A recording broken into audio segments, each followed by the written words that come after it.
I'm Steve Erickson. I'm the Executive Director of the North Hennepin Area Chamber of Commerce, and this is One in the Chamber. We're going to visit with our chamber members throughout the Maple Grove, Brooklyn Park, Brooklyn Center, and Osseo areas, particularly those who are distinguished in service to the community. And we're eager to get started today to talk to Joe Piket, who's the owner of the Primrose Early Learning Center, and can't wait to get started. Hope you enjoy.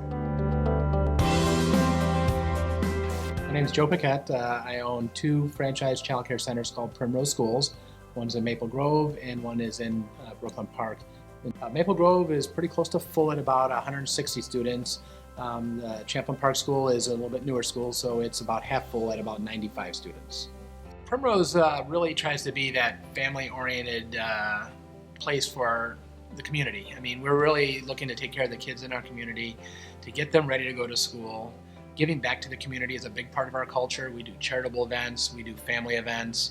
Our owners, myself and not being an exception to this, will get out and get heavily involved in our communities because we want to be a presence in the community. My family is my wife, Sarah, and my two kids, Riley and Gabrielle. They're twins, boy and girl twins. 13 years old now, so I'm a parent of a teenager, two teenagers, one boy, one girl, so I'm learning quite a bit about how kids grow up, so it's been very fun. The staff is one of the things I'm most proud about at Primrose. At both my schools, I have high quality teachers whose passion is working with young children, teaching young children. I mean, they're here because they want to be here. It's not just a job to them. This is kind of their calling. So they're a professional staff, and in turn, I treat them that way and I support them that way. I support them in their careers with training. Sometimes I'm even writing letters for teachers who have worked quite a bit here as maybe a lead teacher, then ready to move on into a higher level job at maybe one of the school districts. So I'm very excited about what we have to offer to our families with the staff that we have here at my two schools. Primrose's curriculum is called Balanced Learning. It's based on the two most common teaching philosophies for young children. It's the teacher-directed time and child-initiated time. So you have children playing kind of at their pace, at their interest level, and then you have teachers leading exercises or activities, and it's a balance between the two so that kids are learning from both methods and then also getting prepared for kindergarten, which is kind of the similar format that they will find when they go to kindergarten. Primrose schools focus first on security. If the building isn't a secure building, then we've kind of missed the main point of what we're trying to do here, which is protect our children. We do have a lockdown facility, so every door around the building is locked. All traffic comes in and out the front doors. Every family, every employee has their own unique PIN that they use to get in and out the front doors, and then they also use that PIN to check their children in and out as they come and go. Primrose has what they call 9 different enrichment programs. You'll find that we do everything from a Grandparents' Day through field trips for our kids as part of the curriculum. We also do the charitable events.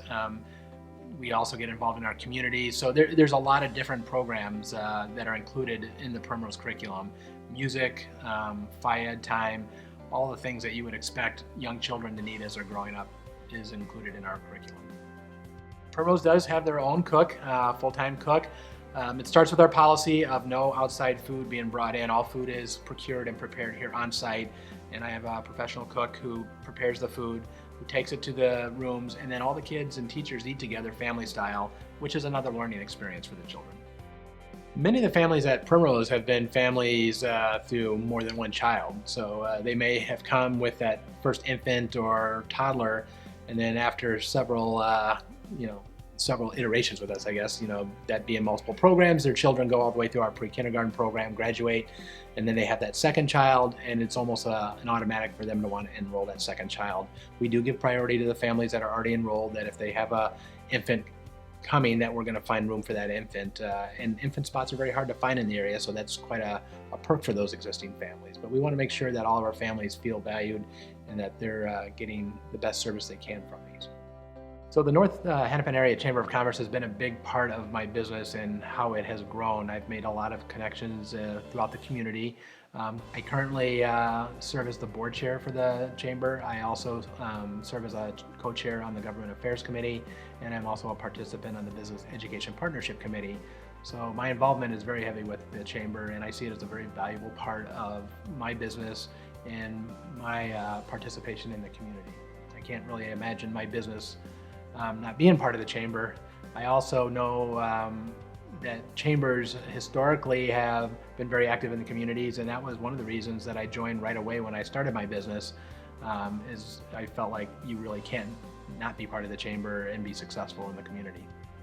I find the chamber to be very good at meeting people throughout the community, and you always meet people in the chamber that you never know right off the top of your head how you're going to be able to use that relationship. And sometimes it's just a friendship, but a lot of times down the road you find some type of need in a path cross, and you think about that person you met in the chamber and you got to know them a little bit, so you're comfortable with them.